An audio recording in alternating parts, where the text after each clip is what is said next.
قدموں میں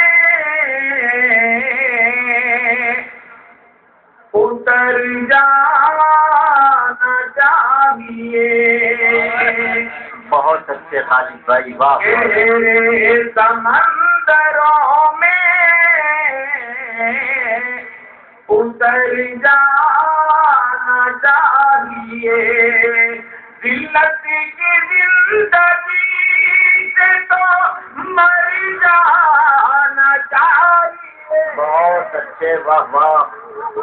خالد بھائی کیا کہتے ہیں؟ سے تو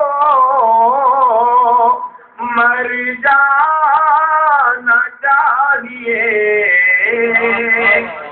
یہ موضوع سامعین کرام اور ہمارے عالی مرتبہ خواجہ رشید مسعود صاحب، عمران مسعود صاحب، شاہزاد مسعود صاحب، رامی منظور صاحب کی محنت ہے. عرض کرتا ہوں ملاحظہ فرمائیے. شعر خطاب محمد احمد صاحب ملاحظہ فرمائیے. میرے دوست بیٹھے ہوئے ہیں. عرض کرتا ہوں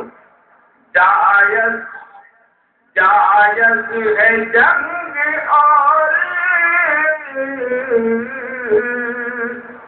محبت میں سب اگر.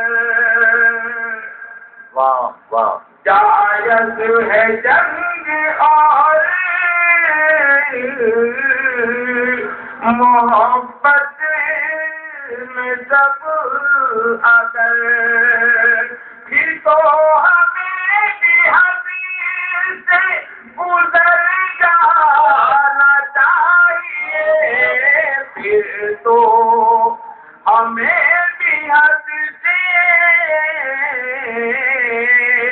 گزر جانا چاہیے. ایک شعر اور پیش کرتا ہوں، اس کے بعد ایک دو قطعات کی اجازت. عرض کرتا ہوں ملاحظہ فرمائیے. قدموں کو روکتی ہے یہ میری ضرورتیں. قدموں کو روکتی ہے یہ میری ضرورتیں. اور شام کہہ رہی ہے کہ گھر جانا چاہیے. اور شام کہہ رہی ہے کہ گھر جانا چاہیے. یہاں سے دو قطعات. بمبئی سے زہریلی آواز گزری، پوری دنیا نے سنی. عرض کرتا ہوں، بات شروع کرتا ہوں اپنے محترم قاضی رشید مسعود صاحب اور ہمارے عقیدہ چودھری صاحب، عمران مسعود صاحب، آپ تمام حضرات کی طرف سے، محترم انور جلال پوری، حضرت وسیم بریلوی کی طرف سے. عرض کرتا ہوں ملاحظہ فرمائیے. زندہ دلی کے ساتھ جیا جانا چاہیے.